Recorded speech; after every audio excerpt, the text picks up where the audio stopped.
क्या हाल चाल है आप लोगों के? बढ़िया एकदम। चलो स्टार्ट करते हैं। देखो हमने अभी तक जो इससे पहले कवर किया है वो क्या है, केमिकल इक्विलिब्रियम। आज हम बात करने वाले हैं आयनिक इक्विलिब्रियम की। बहुत अच्छा टॉपिक है, ध्यान से सुनना, बात समझ में आ जाएगी। ठीक है, तो हेडिंग डालें आप, आयनिक इक्विलिब्रियम। Ionic equilibrium. सबसे पहली बात, कोई आपसे पूछे कि आयनिक इक्विलिब्रियम क्या होता है, तो अगर इलेक्ट्रोलाइट और उसके आयंस के बीच में इक्विलिब्रियम एस्टैब्लिश हो रहा है उसको हम क्या बोलेंगे? Ionic equilibrium.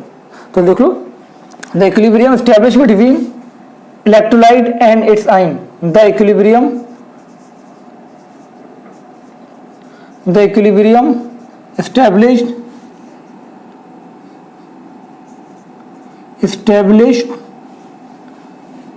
established between electrolyte and its ion is called ionic equilibrium. तो पहली बात ये क्लियर हो जाना चाहिए कि अगर आयंस के बीच में और इलेक्ट्रोलाइट के बीच में इक्विलिब्रियम एस्टैब्लिश हो रहा है उसको हम बोलेंगे आयनिक इक्विलिब्रियम। जैसे हम बात करें, अगर मेरे पास यहाँ पर है आपका एसिटिक एसिड और ये ब्रेक हुआ और यहाँ पर ये आपका हो गया CH3CO- प्लस H+। ठीक है, अब ये जो है ये आपका इक्विलिब्रियम है और ये किसके बीच में? इलेक्ट्रोलाइट और उसके आयंस के बीच में। तो ये क्या हो गया आपका? Ionic equilibrium. ये फॉरवर्ड डायरेक्शन इसका, ये इसका बैकवर्ड डायरेक्शन। तो ये बात क्लियर हो जाती है कि इसमें भी रिएक्शन कंप्लीट नहीं हो रही है, क्योंकि हमारे पास इक्विलिब्रियम स्टेट पे तीनों चीजें होंगी, रिएक्शन कंप्लीट कभी नहीं होगी। मिक्सचर में ये भी होगा, ये भी होगा, ये भी होगा। ये मीन्स में आया हुआ क्वेश्चन है कि अगर एसिटिक एसिड का सोल्यूशन है तो हमारे पास मिक्सचर में क्या क्या होगा। तो मिक्सचर में हमेशा एसिटिक एसिड भी होगा, ये भी होगा और ये भी होगा, तीनों चीजें होंगी। तो बात समझ में आप क्या कही होगी? बात क्लियर सीधी। ठीक है, अब हमें पढ़ना क्या है इसके अंदर? देखो, इसमें जो सबसे पहला टॉपिक हमें पढ़ना है concept of acid and base. Concept of acid and base बहुत इंपॉर्टेंट है, इस पे क्वेश्चन अक्सर आ जाया करता है। सेकंड मुझे पढ़ना है इसमें pH of strong acid, strong base, strong acid, strong base, mixture of strong acid and strong base, mixture of strong acid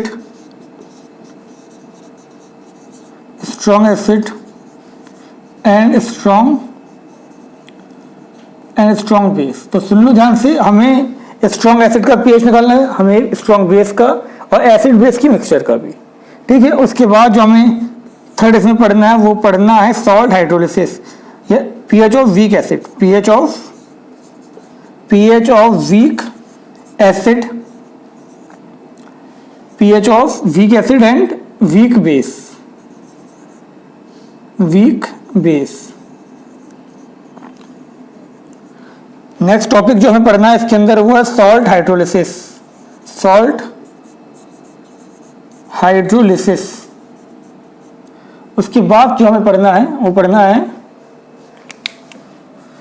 इसके बाद का जो टॉपिक हमारा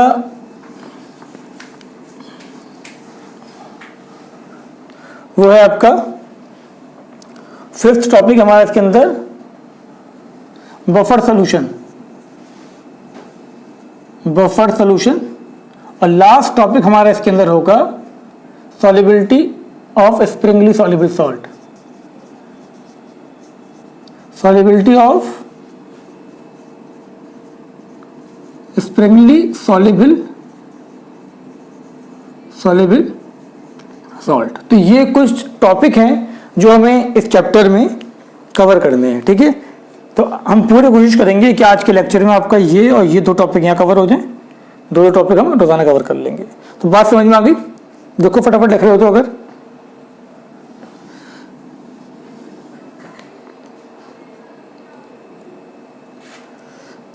तो अब देखो हम बात करने वाले हैं इसके अंदर सबसे पहला जो हमारा टॉपिक है वो है concept of acid and base. Concept of acid and base. First topic हमारा है इसके अंदर concept of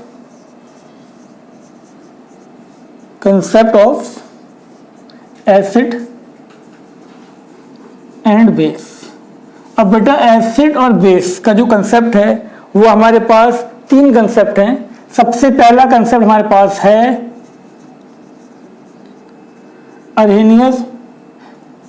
Arrhenius concept of acid and base. Second हमारे पास Bronsted Lowry concept of acid and base. Third हमारे पास है लुईस कंसेप्ट। तो याद रखना एसिड बेस में हमें कितने कंसेप्ट पढ़ने? तीन concept, Arrhenius concept, Bronsted Lowry concept and Lewis concept. इस पे क्वेश्चन नीट में, मेंस में, प्रीवियस ईयर में आए हुए हैं अच्छे खासे। ठीक, सिंपल टॉपिक है, ज़्यादा को इसमें कोई कैलकुलेशन है नहीं, सिर्फ बात को यहाँ से सुनना है, टॉपिक कंप्लीट। ठीक है, तो पहले हेडिंग आप डालें इसके अंदर। फर्स्ट हेडिंग जो हमें इसमें पढ़नी है वो हमें पढ़नी है इसके अंदर Arrhenius concept of acid and base। Arrhenius concept of acid and base। Ayan फरमाएं आप, क्या होता है Arrhenius concept? मुस्कुरा क्यों रहा है बेटा इतना? खदे हाँ भाई बिल्कुल सही। सुनो, एक्वा सोल्यूशन में वो सब्सटेंस जो एक्वा सोल्यूशन में H प्लस आइन देते हैं वो एसिड, और जो एक्वा सोल्यूशन में OH माइनस आइन देते हैं वो बेस। तो देखो पहले Arrhenius कंसेप्ट में हम जल्दी बात कर लें। Those substances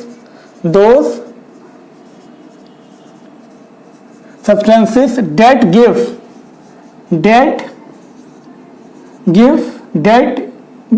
give H plus आइन, ये इसकी जगह आप लिख सकते हो हाइड्रोनियम आइन। H प्लस आइन इन aqueous solution are called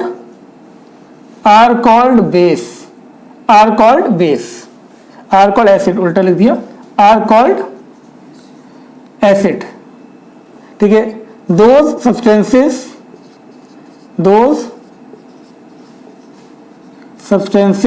that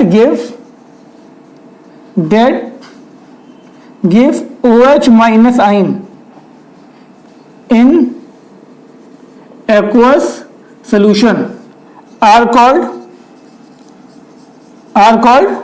base। ठीक है, अब देख लो आप एग्जाम्पल, मैंने अगर यहाँ पर HCl लिखा, इसको मैंने पानी में डाला और पानी में डालने पर मुझे क्या मिला? H प्लस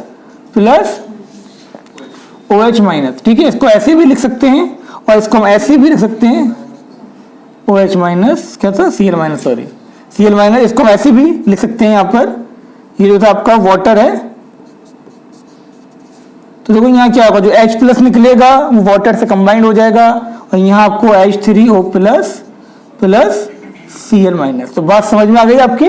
तो ऐसे भी डिसोसिएट करो, ऐसे करो, बात एक ही है। ठीक है ना, तो ये आपका एसिड हो गया। ऐसे मैंने यहाँ पर लिखा आपका NaOH, इसको जब आपने वाटर में डाला तो ये क्या देगा आपको? ये देगा Na प्लस OH माइनस। तो वो सब्सटेंस जो पानी में जाने पर H प्लस आइन देते हैं वो एसिड, और जो OH माइनस आइन देते हैं वो बेस। ठीक है, सिंपल सी बात थी, ज्यादा इसमें हमें घुसना नहीं है। ठीक है, स्ट्रॉन्ग एसिड स्ट्रॉन्ग बेस आप समझते होंगे क्या होता है। अगर हम स्ट्रॉन्ग एसिड या स्ट्रॉन्ग बेस की बात करें तो क्या होगा? वो सब्सटेंस जो कंप्लीटली डिसोसिएट हो जाए। एसिड है तो स्ट्रॉन्ग एसिड होगा, बेस है तो स्ट्रॉन्ग बेस होगा। तो हम बात करें तो ये बात क्लियर हो गई होगी सबके, वो सब्सटेंस जो पानी में H प्लस आइन डिसोसिएट करेंगे वो एसिड, और जो पानी में OH माइनस आइन देंगे वो बेस। ठीक है, अब substances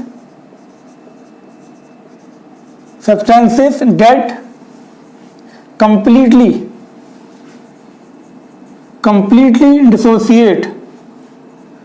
dissociate in aqueous solution are called strong acid और स्ट्रॉन्ग बेस। तो बात समझ में आ गई होगी यहां तक। ये एसिड है तो अगर एसिड कंप्लीटली डिसोसिएट हो रहा है तो वो स्ट्रॉन्ग एसिड होगा, और बेस कंप्लीटली डिसोसिएट हो रहा है तो वो स्ट्रॉन्ग बेस होगा। अब यहां देखो ध्यान से, स्ट्रॉन्ग एसिड या स्ट्रॉन्ग बेस की मैं अगर बात करता हूं, टाइम जब 0 था मतलब अभी रिएक्शन स्टार्ट ही हुई थी, अभी डिसोसिएशन स्टार्ट नहीं हुआ था। तो ये सपोज मेरे पास 10 मोल था, अगर ये मेरे पास 10 मोल था यहाँ पर, जब मैंने इसको पानी में डाला, ये मुझे कितना मिलना, ये जीरो अभी 0 था, ठीक है। आफ्टर सम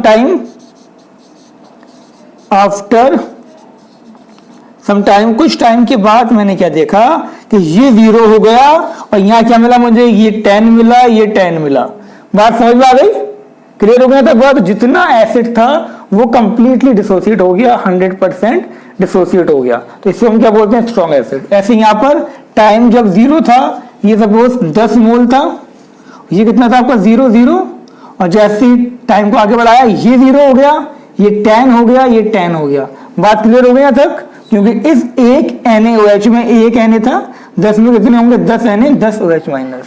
तो ये आपका क्या होता है, स्ट्रॉन्ग एसिड या स्ट्रॉन्ग बेस। और ये याद रखना, स्ट्रॉन्ग एसिड या स्ट्रॉन्ग बेस के अंदर इक्विलिब्रियम एस्टेब्लिश नहीं होता। अगर स्ट्रॉन्ग एसिड या स्ट्रॉन्ग बेस का सोल्यूशन है तो उसमें सिर्फ आयंस होंगी, एसिड नहीं होगा।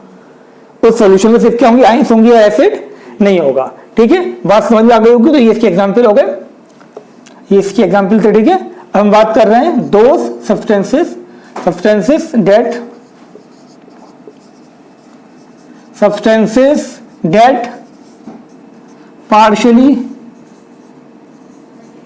partially dissociate in aqueous solution are called weak acid और weak base। तो ये बात याद रखना, मैं अलग अलग नहीं लिखवा रहा हूं, मैंने एक साथ लिखवा दिया, भावनाओं को समझा आप लोग, हल्की फुल्की बात चल रही है, ठीक है। तो ये बात आपके क्लियर हो गई होगी कि जो कंप्लीटली डिसोसिएट नहीं होते वो क्या होते हैं आपके, वीक एसिड। अब बेस है तो वीक बेस। अब जैसे aqueous solution of weak electrolyte, ये वीक इलेक्ट्रोलाइट आपका वीक एसिड भी हो सकता है और वीक बेस, कंटेन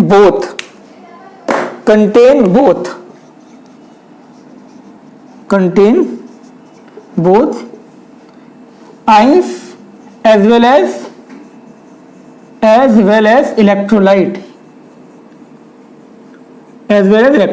बात समझ में आ गई। इसका जो आपका सोल्यूशन होगा उसमें आयंस भी होंगे और इलेक्ट्रोलाइट भी होगा। आया वो क्वेश्चन है, जैसे मैं बात कर रहा था यहाँ पर मैंने लिखा CH3COOH, इसको मैंने जब पानी में डाला ये ब्रेक हुआ आपका CH3CO- प्लस H प्लस, ठीक है।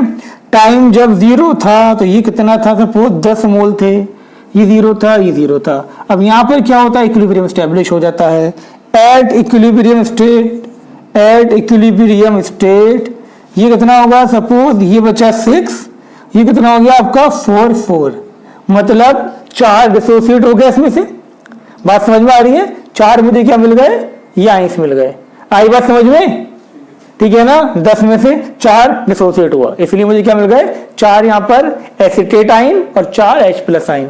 तो ये कंप्लीटली डिसोसिएट नहीं हुआ। तो ऐसे जो कंप्लीटली डिसोसिएट नहीं होते हैं वो क्या होते हैं आपके, वीक इलेक्ट्रोलाइट। एसिड है तो एसिड, बेस है तो बेस। और वीक इलेक्ट्रोलाइट का एक्वस सोल्यूशन में इलेक्ट्रोलाइट भी होगा और आयंस भी होंगी। बोल बेटा,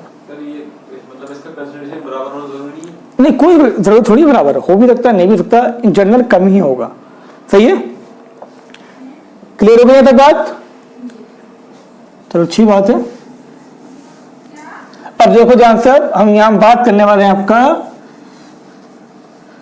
देखो स्ट्रॉन्ग एसिड कौन कौन से होते हैं बेटा, स्ट्रॉन्ग एसिड याद होने चाहिए आपको, जैसे आपका हो गया HCl, HBr, HI, H2SO4, HNO3, H3PO4, ठीक है, ये सब आपके HClO3, HClO4 एक्सेट्रा, ये सब आपके स्ट्रॉन्ग एसिड हैं। हम बात करें वीक एसिड, वीक एसिड आपका हो जाएगा यहाँ पर acetic acid, acetic acid, oxalic acid, oxalic acid, tartaric acid, lactic acid, organic acid जितने भी हैं, all organic acid are weak acid, ठीक है, मैं लिख दे रहा हूं all organic acid, all organic acid are weak acid. तो याद रखना जनरली सारे ऑर्गेनिक एसिड क्या होते हैं आपके वीक एसिड होते हैं, वीक इलेक्ट्रोलाइट होते हैं। और कुछ आपके मिनरल एसिड भी हैं जो वीक हैं, जैसे कि हम बात करें mineral weak acid, most common है इसके अंदर आपका H2CO3, मिनरल एसिड है लेकिन वीक एसिड है, कार्बोनिक, इसको हम बोलते हैं कार्बोनिक एसिड। ऐसे हम बात करें यहां पर आपका H2SO3, sulphurous acid, mineral acid है बट वीक एसिड है, ठीक है, बात क्लियर हो गई। तो ये आपके वीक एसिड थे और मिनरल एसिड थे। अब हम बात करते हैं इसके अंदर आपका स्ट्रॉन्ग बेस। स्ट्रॉन्ग बेस आपका हो जाएगा अल्कली मेटल के जो बेस हैं NaOH, QOH, RbOH, CSOH, ऐसी आपका यहाँ पर strontium OH whole twice, alkaline earth metal का आपका BaOH होल ट्वाइस, और ये जो होता है CaOH ये भी स्ट्रॉन्ग में आता है जर्नली, लेकिन अगर ऑप्शन में इससे ज्यादा स्ट्रॉन्ग है तो उसको वीक लगाएंगे, ये बॉर्डर लाइन होता है। क्लियर। हम बात कर रहे हैं आपके वीक बेस। अब सुनो वीक बेस आपका अल्कली मेटल का LiOH जो होता है वीक बेस होता है।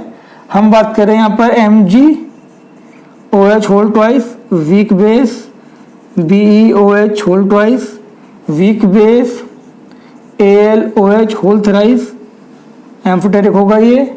ऐसे हम बात करें यहाँ पर आपका हमने क्या लिखा है यहाँ पर अमोनियम हाइड्रोक्साइड, ये भी क्या आपका वीक बेस। तो ये आपको weak acid, weak base, strong acid, strong base की एग्जांपल याद होनी चाहिए। इस पे भी क्वेश्चन आए हुए हैं, अभी मैं करवाऊंगा। लिख लिया।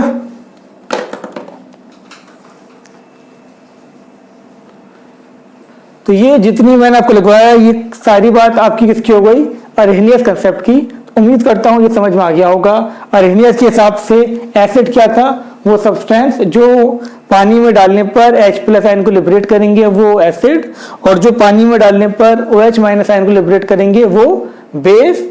ठीक है, एसिड और बेस आपके स्ट्रॉन्ग और वीक हो सकते हैं। वो एसिड या वो बेस जो पानी में कंप्लीटली डिसोसिएट हो जाएं और उनका एक्वस सॉल्यूशन में सिर्फ आइंस प्रेजेंट हो, उसको हम बोलेंगे स्ट्रॉन्ग एसिड या स्ट्रॉन्ग बेस। और जिसमें आइंस भी हो और इलेक्ट्रोलाइट भी हो, मतलब कंप्लीटली डिसोसिएट ना हो, उसको हम बोलेंगे वीक एसिड या वीक बेस। ठीक है, चलो अच्छी बात है। अब हेडिंग लिखिए आप ब्राउनस्टेट-लोरी concept. Bronsted Lowry concept.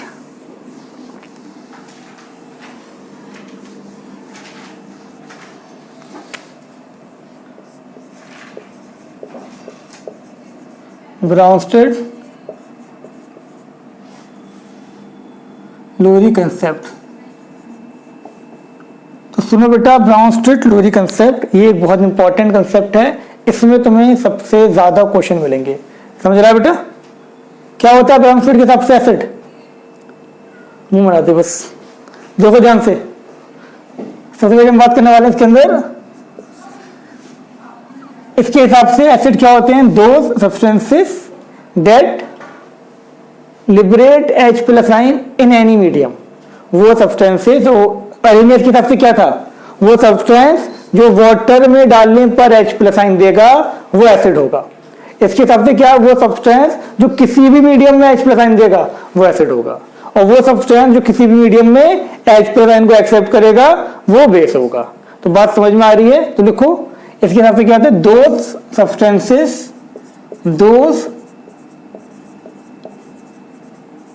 substances that give H plus ion in any medium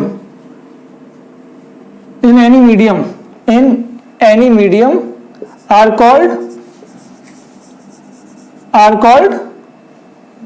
acid या ब्राउन स्टेट एसिड। ठीक है, हम बात करने वाले हैं इसके बाद क्या था, those substances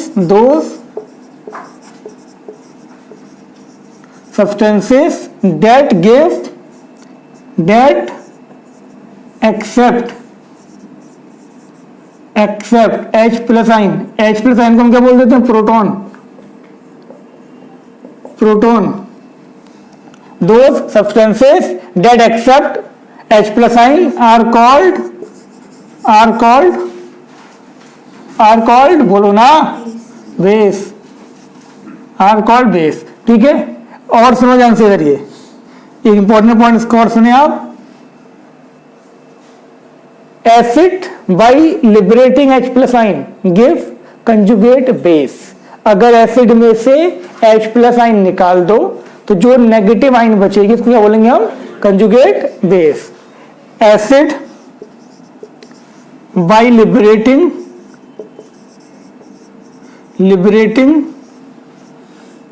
H प्लस आइन गिव कंजुगेट बेस। बात समझ में आ रही है? ऐसे हम बात करें, base bye accepting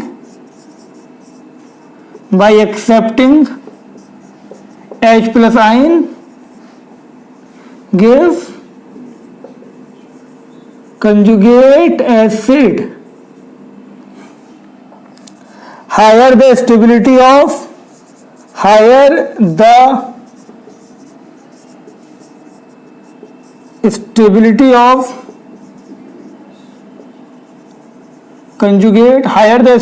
of conjugate base, greater is the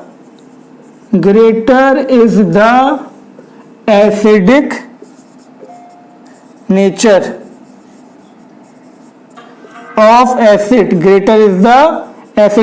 of acid, last point, higher the stability of conjugate acid, greater is the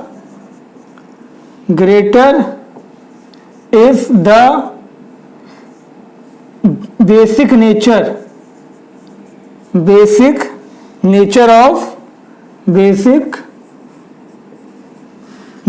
of base।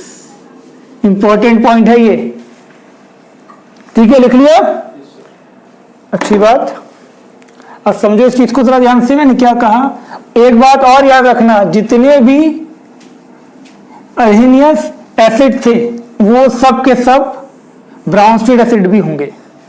Arrhenius ने क्या कहा था, वो सब्सटेंस जो पानी में डालने पर H प्लस दे। इसने क्या कहा, वो सब्सटेंस जो किसी मीडियम में डालने पर H प्लस दे। ठीक, और किसी में वाटर भी आ गया। अब ध्यान से देखो बेटा, मेरे पास है यहाँ पर HCl, मेरे पास है यहाँ पर आपका NH3। देखो ये कन्वर्ट होता है आपका NH4 प्लस और Cl माइनस। ठीक है, बात समझ में आई तक ये? देखो ध्यान से, इसने क्या करा, यहां पर क्या हुआ आपका H प्लस निकल गया, रिमूवल ऑफ H प्लस, और यहां क्या हो गया, गेन ऑफ H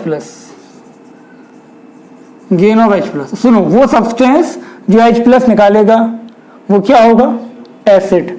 तो ये क्या था आपका एसिड। वो सब्सटेंस जो H+ को गेन करेगा वो क्या होगा, बेस। और सुनो ध्यान से, बाय लिबरेटिंग H+ निकालने के बाद ये क्या बोला, जो नेगेटिव आयन मिलेगी एसिड में से अगर H+ निकाल दें आप, तो क्या मिलेगा आपको,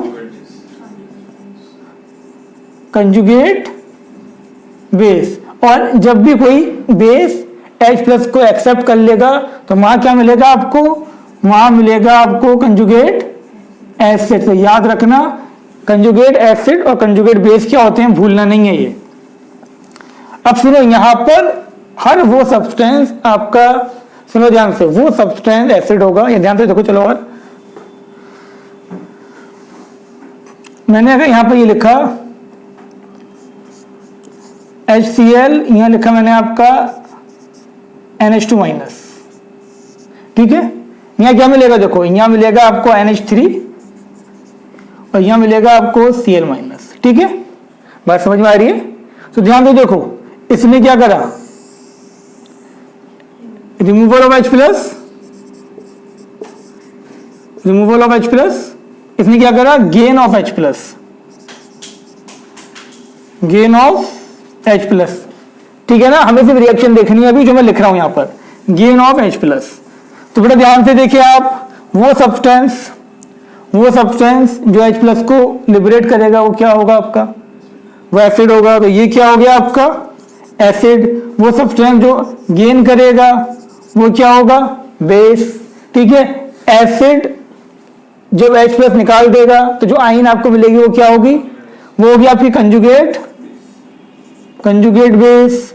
और बेस जब H+ को एक्सेप्ट कर लेगा, जो आपको स्पीशीज मिलेगी वो क्या होगी, कंजुगेट एसिड। तो बात समझ ध्यान से बेटा, इधर देखो, ये बात समझ में आ गई आपके। एसिड क्या होंगे, वो सब्सटेंस जो किसी भी मीडियम में H+ आयन दे वो क्या होगा आपके, ब्राउन स्टेट एसिड हो गए। वो सब्सटेंस जो H+ आयन को एक्सेप्ट करें वो क्या होगा आपके, ब्राउन स्टेट बेस। अब एसिड तो समझ में आ रहा है, जो H+ देगा, H+ निकलेगा। बेस कौन से होंगे, सुनो, जिसपे भी सेंट्रल एटम पे लोन पेयर होगा, जिसपे भी सेंट्रल एटम पे लोन पेयर होगा, या फिर क्या होगा, नेगेटिव चार्ज। जिस पर भी लोन पेयर है या नेगेटिव चार्ज है वो आपका ब्राउन स्टेट बेस होगा।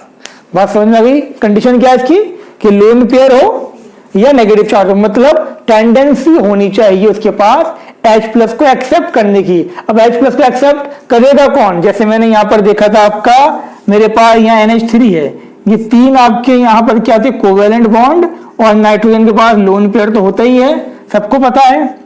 यहां पर था आपका H+ के पास वैकेंट ऑर्बिटल है, ये भी पता है सबको। तो यहां से ये इसको इलेक्ट्रॉन देगा और यहां पर आपका एक कोऑर्डिनेट बॉन्ड बन जाएगा और ये हो गया आपका NH4+। तो यहाँ लोन पेयर था और H+ के पास हमेशा खाली ऑर्बिटल होगा, हमेशा। H+ में तो तुम्हें कुछ देखना ही नहीं है, अगर H+ है तो उसके पास खाली जगह है जिसको लोन पेयर को एक्सेप्ट करने की। तो जिसपे भी लोन पेयर है वो आपका ब्राउन स्टेट बेस है, या जिसपे भी नेगेटिव चार्ज है, नेगेटिव चार्ज H+ को देगा, बॉन्ड बना लेगा। बात समझ में आ गई यहां तक ये। तो ये बात भूलना नहीं है। ब्राउन स्टेट बेस की पहचान क्या है, क्या थी, कि सेंट्रल एटम पे क्या हो आपका, लोन पेयर हो या फिर क्या हो आपका नेगेटिव चार्ज। तो लिख लो, those substances in which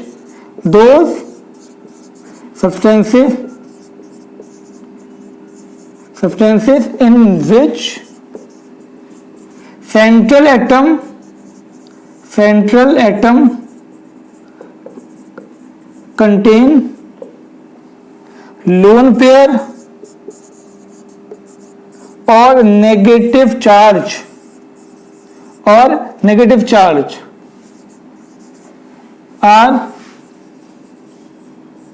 brown state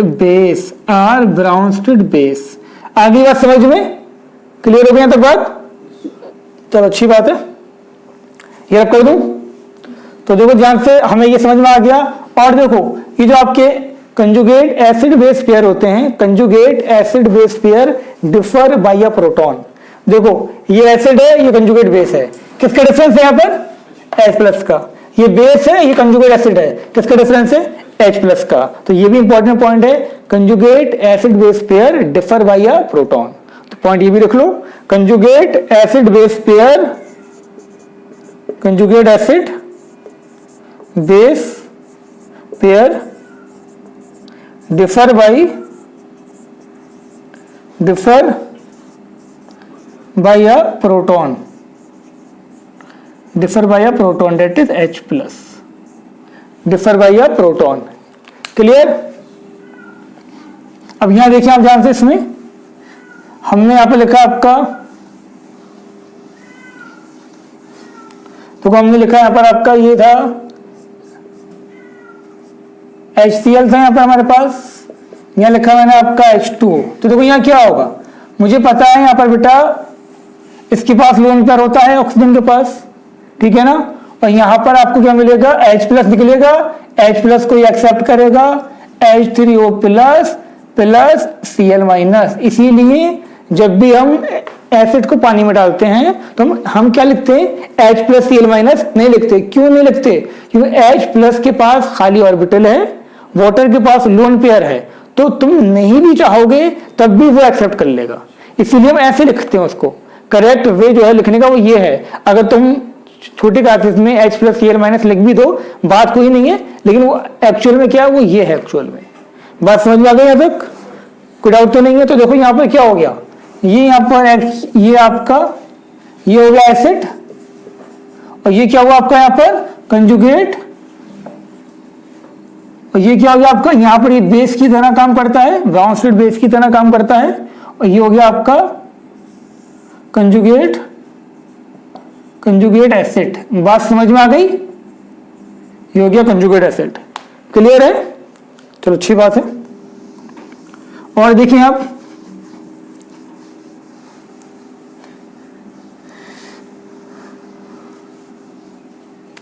यहां पर देखो, मैंने अगर यहां लिखा HCl, चलो उसको छोड़ो बाद में। अब हम एक चीज देखते हैं यहां पर, those substances that can donate H plus as well as they can accept H plus are called amphoteric substance। दोबारा सुनो, मैंने क्या कहा, दोबारा सुनो, ध्यान से सुनो। पहली बात ये, वो सब्सटेंस जो H प्लस लिबरेट करेंगे वो क्या होंगे, एसिड। जो H प्लस को एक्सेप्ट करेंगे वो क्या होंगे, बेस। अब वो स्पीशीज, वो सब्सटेंस जो H प्लस को लिबरेट भी कर सकते हो, H प्लस को एक्सेप्ट भी कर सकते हो, उन्हें हम क्या बोलेंगे, एम्फोटेरिक सब्सटेंस। बात समझ में आ गई?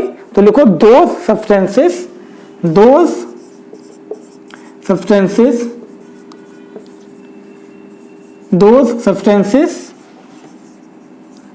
that can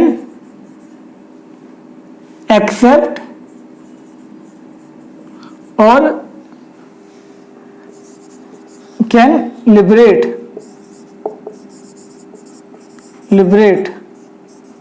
H plus ion are called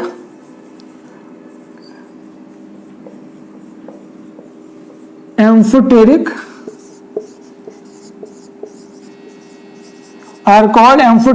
substances.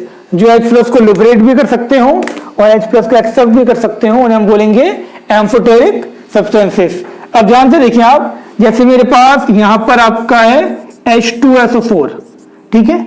अब मैंने अगर H2SO4 में से H प्लस निकाल दिया, क्या बचा, ये HSO4। ध्यान से देखो, मैंने यहां पर था मेरे पास H2SO4, इसमें से मैंने H प्लस निकाल दिया, क्या बचा, HSO4 minus plus H plus, ठीक है, ये तो होगा। अब मेरे पास जब ये है HSO4 माइनस, इसमें से मैंने एक और निकाल दिया, क्या हो गया, ये हो गया ना, यहां पर क्लियर है। तो इधर देखो, क्या ये एक्सेप्ट कर सकता था H प्लस? नहीं कर सकता था, ये सिर्फ H प्लस को लिबरेट कर सकता था। तो ये क्या हो गया आपका, एसिड, ठीक है।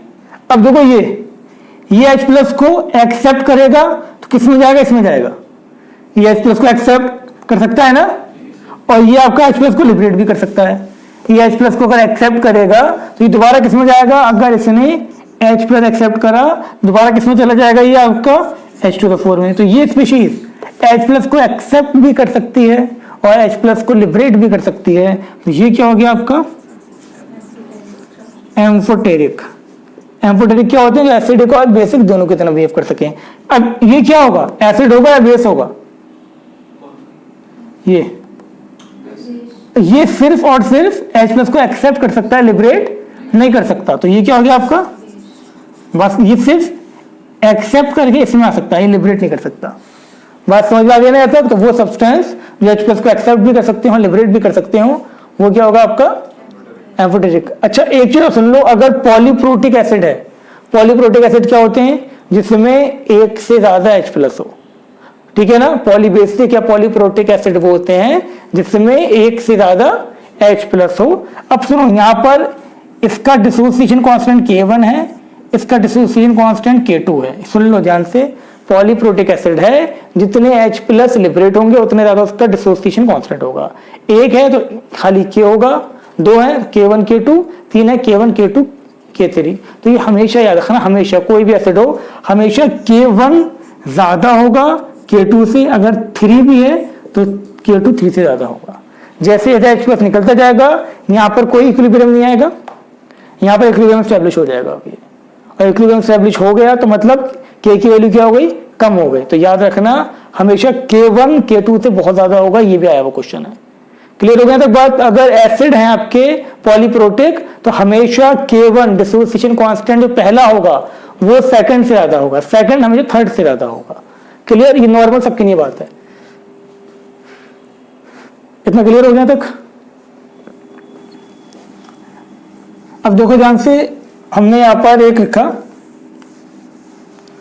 मेरे पास है यहां पर ये फॉस्फोरिक एसिड H3PO4।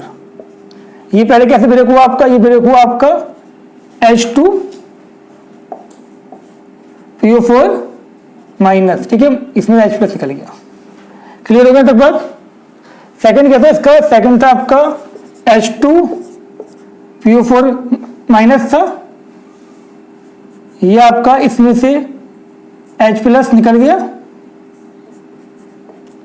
ये कन्वर्ट हो गया HPO4 2 माइनस। अब मेरे पास यहां पर HPO4 2 माइनस है, यहां से H+ निकल गया, ये किसमें हो गया PO4 3 माइनस। यहां तक बात समझ में आई? ये बात समझ में आई या नहीं आई? अब इधर देखो ध्यान से, ये क्या था? ये सिर्फ H+ को लिबरेट कर सकता था, तो ये क्या हो गया आपका? ये हो गया आपका एसिड। ये सिर्फ और सिर्फ क्या कर सकता है? अभी लिबरेट नहीं कर सकता, ये क्या कर सकता है? सिर्फ और सिर्फ ये सिर्फ एक्सेप्ट कर सकता है। तो ये क्या हो गया आपका बेस। बात समझ में आ गया तक ये? अब इसको देखो, ये आपका लिबरेट भी कर रहा है और ये आपका एक्सेप्ट भी तो कर सकता है, ठीक है ना। इसको मैं आपको यहां देखूं, नॉट यहां देखो, ये जो था आपका, ये यहां पर क्या कर रहा है? ये लिबरेट कर रहा है, यहां पर क्या कर रहा है? इसने लिबरेट करा। लेकिन मैं अगर यहां पर आ जाऊं तो ये क्या कर सकता है? एक्सेप्ट कर सकता है। आ रही है ना बात समझ में? तो इसका मतलब ये क्या हो गया आपका एम्फोटेरिक। एज इसको देखो, ये क्या कर सकता है? यहां पर एक्सेप्ट कर सकता है, H+ को कर सकता है ना। HPO4 2 माइनस है, एक H+ को एक्सेप्ट कर लेगा तो क्या बन जाएगा? दोबारा ये बन जाएगा, और एक H+ को निकाल भी सकता है। तो ये भी क्या हो गया आपका? ये भी आपका हो गया एम्फोटेरिक।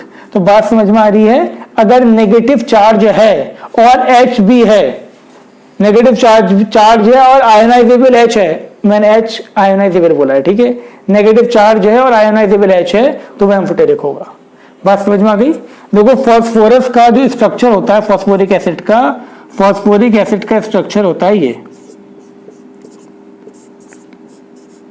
फॉस्फोरिक एसिड का स्ट्रक्चर ये होता है। जिसको याद है अच्छी बात है, नहीं याद है कोई बात नहीं, मैं बता दे रहा हूं। जब भी फॉस्फोरस का कोई भी एसिड होगा, सुन लो ध्यान से, फॉस्फोरस का कोई भी एसिड होगा तो एक ऑक्सीजन को डबल बॉन्ड उसके सर पे लगाना है और रिमेनिंग जितने होंगे उसके साथ H लगा देना है। क्लियर? ये था फॉस्फोरिक एसिड। अगर मेरे पास फॉस्फोरस एसिड है H3PO3, इसमें क्या होगा? इसमें एक ऑक्सीजन उसके सर पे लगेगा, कितने रह गए ऑक्सीजन? 2 रह गए। 2 ऑक्सीजन के साथ आपको H लगा देना है, यहां H लगा दिया और एक क्या रह जाएगा आपका, H अकेला रह जाएगा। तो सिर्फ वही H आयनाइजेबल होता है जो ऑक्सीजन से लगा हो। बात समझ में आ रही है? वही H आयनाइजेबल होगा जो ऑक्सीजन से लगा होगा। क्लियर? इसी बात पे क्वेश्चन देखें आप। अगर मेरे पास यहां पर है H3PO3, इसने H प्लस निकाला, ये कन्वर्ट हुआ किसके अंदर आपका, H2PO3 माइनस, फिर इसने H प्लस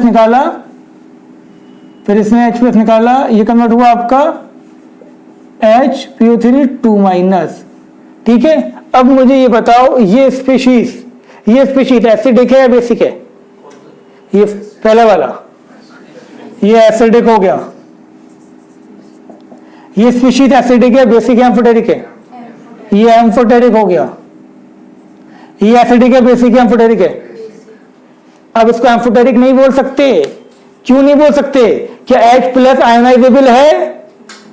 ये सुन लो ध्यान से, ये गलती मत कर देना कि नेगेटिव चार्ज है और H है तो एम्फोटेरिक होगा। मेंस का क्वेश्चन है, ये 2 बार आया हुआ क्वेश्चन है, ये नीट में भी आएगा, मीन्स में भी आएगा। सुन लो ध्यान से, ये कंसेप्ट नहीं है कि H भी है और नेगेटिव चार्ज भी है तो वह एम्फोटेरिक होगा। नहीं, नेगेटिव चार्ज और आयोनाइजेबल H हो तब एम्फोटेरिक होगा। अब क्या ये H आयोनाइजेबल है? नहीं है ना, ये H आयोनाइजेबल नहीं है, इसीलिए ये अब एम्फोटेरिक नहीं है, ये H प्लस को निकाल ही नहीं पाएगा। तो ये क्या है? ये है सिर्फ और सिर्फ बेस। तो याद रखना, ये चीज इंपॉर्टेंट कंसेप्ट था। ये समझ में आ गई तक बात? अगर नेगेटिव चार्ज है और आयोनाइजेबल H है तब वो आपका एम्फोटेरिक होगा। ठीक है ना? और आपका सिर्फ H है और नेगेटिव चार्ज या लोन पेयर नहीं है तो वो सिर्फ क्या होगा, एसिडिक होगा। ठीक है ना? क्या हुआ? इसका स्ट्रक्चर क्या था? ये था, यहां से ये था, ये हो गया इसका स्ट्रक्चर। समझ गया? क्लियर? अब ये H थोड़ी निकलेगा इसमें से। अब ये सिर्फ एक्सेप्ट कर सकता है H को, बेस की तरह एक्ट कर सकता है, ये H को निकाल नहीं सकता। समझ गए? और समझ गए हो तो वीडियो को लाइक कर दो, चैनल को सब्सक्राइब कर लो और बेल आइकन भी दबा देना। समझ गए यार? सब्सक्राइब करवा चैनल बच्चों से, तो जल्दी रखो उसको। तो ये बात समझ में आ गई? आगे बढ़ा जाए अब इसके अंदर। तो ये एम्फोटेरिक, एसिड और बेसिक समझ गए।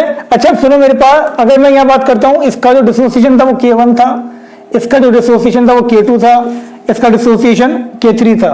ऑर्डर क्या होगा डिसोसिएशन कांस्टेंट का? K1 K2। ठीक है, समझ में आ गई तक बात?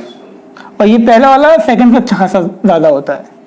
ठीक है, रब कर दे, चलो अच्छी बात है। अगर मेरे पास है NH3, आपसे पूछे अरे NH3 आपका, NH3 है, NH3 का कंजुगेट एसिड क्या होगा? कंजुगेट एसिड वो जो H प्लस एक्सेप्ट करने के बाद बनता है। क्या हो गया? अब दे, क्या हो जाएगा आपका NH4 प्लस। बेस अगर H प्लस को एक्सेप्ट करता है तभी तो कंजुगेट एसिड देगा। बात समझ में आ रही है? यहाँ मैंने क्या करा, H प्लस को एक्सेप्ट कर लिया, कर सकता था। ये क्यों कर सकता था? क्योंकि इसके पास लोन पेयर है। आई बात समझ में? तो यहां पर ये क्या होगा, इसका कंजुगेट एसिड। अब अगर इसमें से मैं H प्लस निकाल दूं, यहां से मैं H प्लस निकाल दूं, क्या बन जाएगा ये? NH2 minus. ठीक है, बात समझ में आ रही है? क्लियर है? सुन लो ध्यान से। ये क्या कर सकता था? ये H प्लस को एक्सेप्ट भी कर सकता था और ये H प्लस को रिमूव भी कर सकता था। तो ये भी दोनों नेचर शो कर सकता है। तो ये भी क्या हो गया आपका? एम्फोटेरिक। बात समझ में आ गई? कोई पूछे NH3 का कंजुगेट एसिड क्या है? कंजुगेट एसिड ये है। NH3 कंजुगेट बेस क्या है? तो ये हो गया इसका, इसे निकाला ना यहाँ से H प्लस। H प्लस निकालने के बाद जो स्पीशीज मिलती है वो क्या होती है? Conjugate base. तो जिसका कंजुगेट एसिड भी पॉसिबल हो, कंजुगेट बेस भी पॉसिबल हो, वो क्या हो जाएगा? खुद एम्फोटेरिक। तो बात समझ में आ गई? ये भी इंपॉर्टेंट क्वेश्चन है। ये क्या हो गया आपका? एम्फोटेरिक। बात क्लियर हो गई? आपसे कहा जाए ये OH माइनस OH माइनस जब H प्लस को एक्सेप्ट करेगा, जब ये H प्लस को एक्सेप्ट करेगा क्या देगा ये H2O, और जब ये H प्लस को निकालेगा तो क्या देगा ये O2 माइनस। H प्लस को एक्सेप्ट करने के बाद जो स्पीशीज मिलती है वो क्या होती है कंजुगेट एसिड, और H प्लस निकालने के बाद जो स्पीशीज मिलती है क्या हो गई कंजुगेट बेस। अच्छा क्वेश्चन मिल गया एक, ये भी क्या होगा ब्राउन के हिसाब से ये भी क्या आपका एम्फोटेरिक नेचर शो कर सकता है।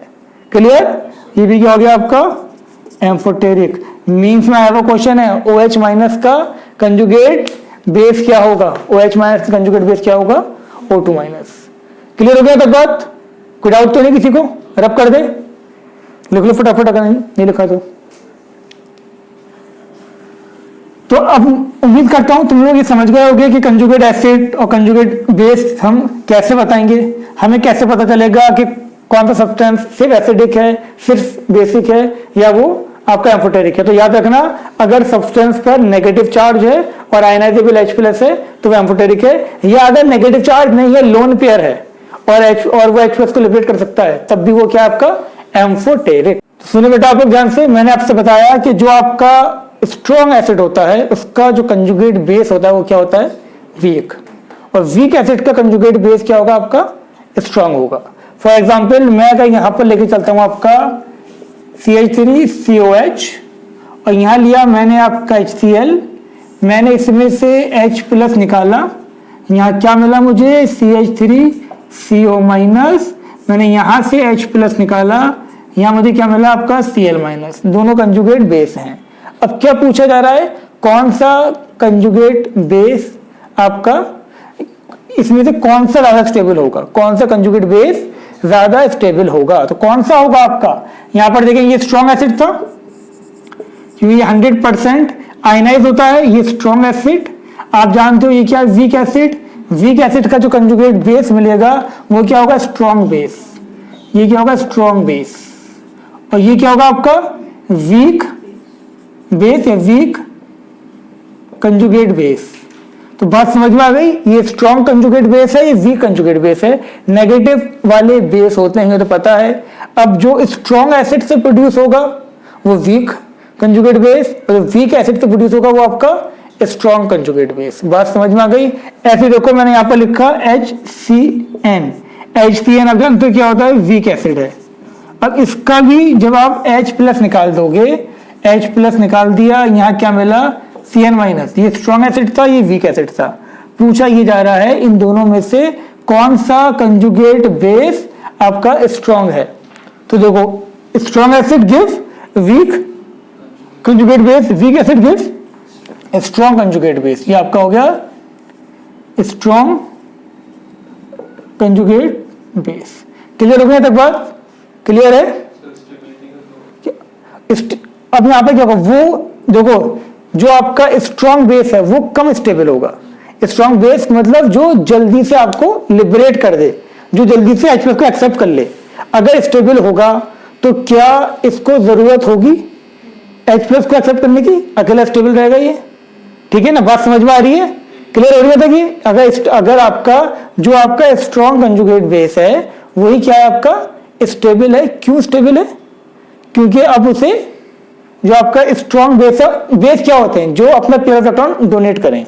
अगर स्ट्रॉन्ग है तो मतलब ये देना चाह रहा है, और जो देना चाह रहा है वो स्टेबल नहीं है, वो खुद में स्टेबल नहीं है। ठीक है, समझ में आ रही है बात, ये कॉम्प्लिकेटेड ना हो जाए। मैं दोबारा बता रहा हूं एक बार कि जो स्ट्रॉन्ग बेस है मतलब वो अपना पेयर ऑफ इलेक्ट्रॉन देना चाह रहा है। क्लियर होने तक बात, देना कौन चाहेगा, जो स्टेबल नहीं होगा वो तभी तो चाहेगा अपना बोझ हटा दे अपने ऊपर से।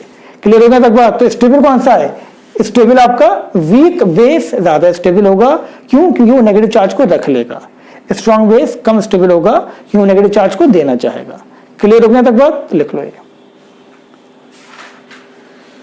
जल्दी लिखो।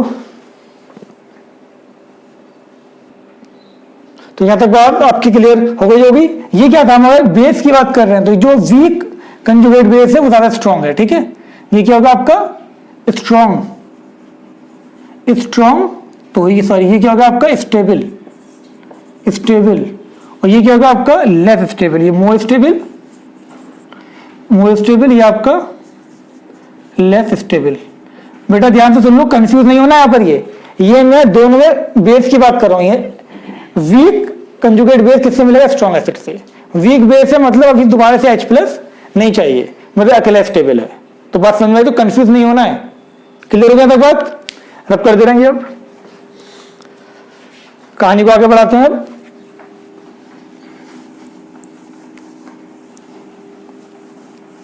देखो, अगर मेरे पास यहां पर आपका HClO, HBrO, HIO ये एसिड है मेरे पास, तो सुनो, जितना ज्यादा अगर एसिड, देखो सबका ऑक्सीडेशन नंबर सेम है, इसमें भी +1 है, इसमें भी +1 है, इसमें भी +1 होगा, सब में देख लेना +1 होगा। अब अगर एक ही फैमिली के एसिड हैं तो मुझे देखना है, एक ही फैमिली के एसिड है, चार्ज भी सेम है, तो मुझे क्या देखना है? किसकी इलेक्ट्रोनेगेटिविटी ज्यादा है। जिसकी इलेक्ट्रोनेगेटिविटी ज्यादा होगा वो स्ट्रॉन्ग एसिड होगा, जिसकी इलेक्ट्रोनेगेटिविटी कम होगी वो वीक एसिड होगा। तो यहां पर क्या हुआ? यहां देखा मैंने इलेक्ट्रोनेगेटिविटी ऑफ सेंट्रल एटम क्या हो गया? डिक्रीज। एसिडिक नेचर क्या हो गया आपका? डिक्रीज। तो याद रखना, जितना ज्यादा आपका इलेक्ट्रोनेगेटिव एटम का एसिड होगा उतना ज्यादा ही वो क्या होगा आपका? एसिडिक होगा। तो इसमें कौन सा ज्यादा एसिडिक था? More acidic. ये क्या था आपका? Least acidic. ठीक है, लिख दे, अब कर देना था कि ऐसे देखो, अगर मेरे पास यहां पर है आपका HClO, HClO3, HClO4, HClO4 तक ही होगा। इन तीनों में मैं कंपेयर कर रहा हूं, बताना है कौन सा इसके अंदर आपका स्ट्रॉन्ग एसिड है। तो सुनो, इसमें कितना है? +1। इस पे कितना होगा? X। ये आपका इसका कितना हो गया? +1 + X 3 - 2 बराबर 0। कितना आ गया? X +5 इस पे कितना आ गया आपका? +7। तो जैसे जैसे पॉजिटिव चार्ज बढ़ता जाएगा, अगर सेम एलिमेंट का एसिड है तो जितना ज्यादा पॉजिटिव चार्ज उतना स्ट्रॉन्ग एसिड। तो यहां पर क्या हो रहा है? एसिडिक नेचर आपका क्या हो गया? इंक्रीज हो गया। तो बात समझ में आ गई? हमने क्या देखा? एसिडिक नेचर जो होगा आपका, एसिडिक नेचर आपका डायरेक्टली प्रोपोर्शनल है इलेक्ट्रोनेगेटिविटी ऑफ सेंट्रल एटम, और अगर एटम सेम है फॉर सेम एलिमेंट, आपका एसिडिक नेचर क्या होगा? आपका एसिडिक नेचर आपका हो जाएगा, क्या होगा आपका? Directly proportional to positive charge. Clear हो गया तक बात? Acidic nature directly proportional to positive charge. हर कंपटीशन में क्वेश्चन है दोनों। हाँ, ऑक्सीडेशन स्टेट, ठीक है, पॉजिटिव चार्ज या बोल दो ऑक्सीडेशन स्टेट। ठीक है,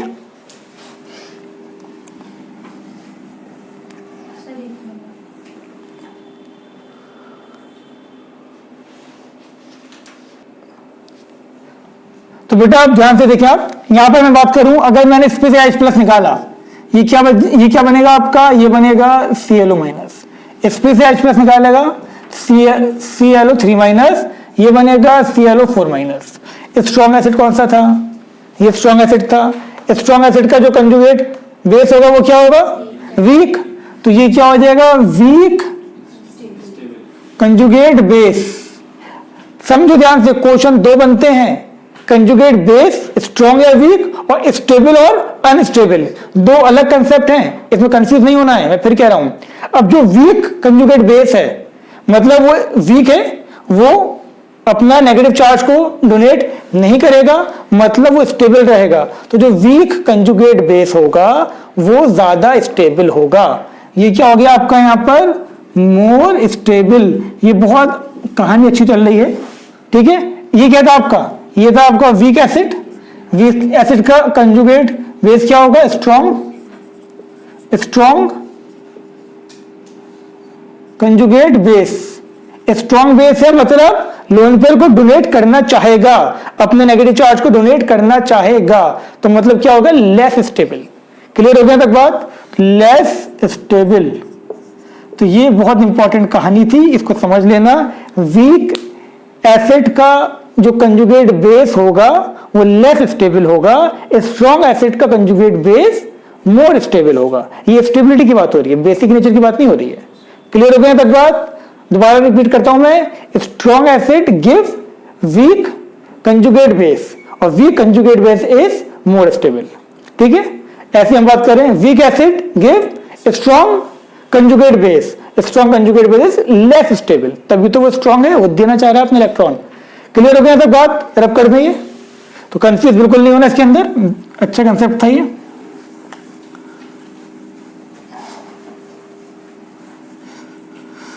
देखो अब ध्यान से, तो यहां तक कहानी आपके समझ में आ गई होगी, बहुत खुशी की बात।